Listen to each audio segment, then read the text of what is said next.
Third thing, hormonal imbalance ఉన్న వాళ్ళు ఇవి చేయించుకోవచ్చా అని. యాక్చువల్గా ఇది కావాల్సిందే హార్మోనల్ ఇంబ్యాలెన్స్ ఉన్న వాళ్ళకి, బికాస్ వాళ్ళకే ఈ అన్వాంటెడ్ హెయిర్ అనేది కొంచెం ఎక్కువగా వస్తుంటుంది. ఎస్పెషల్లీ అప్పర్ లిప్ రీజియన్లో, చిన్ రీజియన్లో చాలామంది చాలా లో కాన్ఫిడెన్స్ కూడా ఫీల్ అవుతుంటారు, బయటికి వెళ్ళలేక, ఎటువంటి ఇది ఫేస్ చేయలేక. సో హార్మోనల్ ఇంబ్యాలెన్స్ ఉన్న వాళ్ళకి ఇది ఎక్కువగా చేస్తాం. బట్ ఓన్లీ డిఫరెన్స్ ఏంటి అంటే, నార్మల్ వాళ్ళకి హార్మోనల్ ఇంబ్యాలెన్స్ ఉన్న వాళ్ళకి కొంచెం సెషన్స్లో అటు ఇటుగా కొంచెం ఎక్కువ పడవచ్చు, అండ్ కంపారిటివ్లీ మెయింటెనెన్స్ సెషన్స్ అనేది కూడా కొంచెం పడవచ్చు. బట్ డెఫినెట్గా హార్మోనల్ ఇంబ్యాలెన్స్ ఉన్న వాళ్ళు కూడా ఖచ్చితంగా ఇది చేయించుకోవచ్చు. ఏ ఏరియాస్ ఆఫ్ ద బాడీ లేజర్కి బాగా రెస్పాండ్ అవుతుంది అని కూడా అడుగుతున్నారు. ఫుల్ బాడీ కూడా మనం లేజర్ హెయిర్ రిడక్షన్ అనేది చేస్తాము. The best area to respond is usually lower legs, under arms అన్నమాట.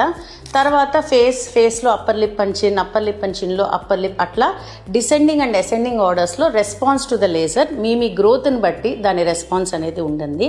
సో మీకు ఆ ప్రొసీజర్ సెట్ అవుతుందా లేదా, మీకు థిక్ హెయిర్ ఉందా, థిన్ హెయిర్ ఉందా, ఏ ఏరియాలో ఎక్కువ హెయిర్ ఉంది, లేకపోతే మీ హార్మోనల్ స్టేటస్ ఏంటి, ఇవన్నీ ఫస్ట్ మనం అనలైజ్ చేసుకుని హార్మోనల్ ఎవాల్యుయేషన్ చేసుకుని ఒక క్వాలిఫైడ్ డర్మటాలజిస్ట్ దగ్గర ఒక ప్రాపర్ వేలో మీ సెషన్స్ కనుక తీసుకుంటే ఖచ్చితంగా you can get rid of this unwanted hair and you can get the benefits of this latest technology అనమాట. సో మీరు ఏదో అన్వాంటెడ్ హెయిర్ ఉందని చెప్పి మీలో మీరే ఇది చేయకుండా, సో పేరెంట్స్ కానా, లేకపోతే ఎవరైనా కొంచెం పెద్ద వయసు వాళ్ళకు కూడా, ఇన్ఫ్యాక్ట్ పోస్ట్ మెనోపాజల్ గ్రూప్లో కూడా ఈ ప్రాబ్లం ఎక్కువ ఉంటుంది. ఎవరైనా సరే ఖచ్చితంగా మీరు ఉన్న టెక్నాలజీని యూజ్ చేసుకుని మీ సెల్ఫ్ కాన్ఫిడెన్స్ని పెంచుకోండి. Thank you.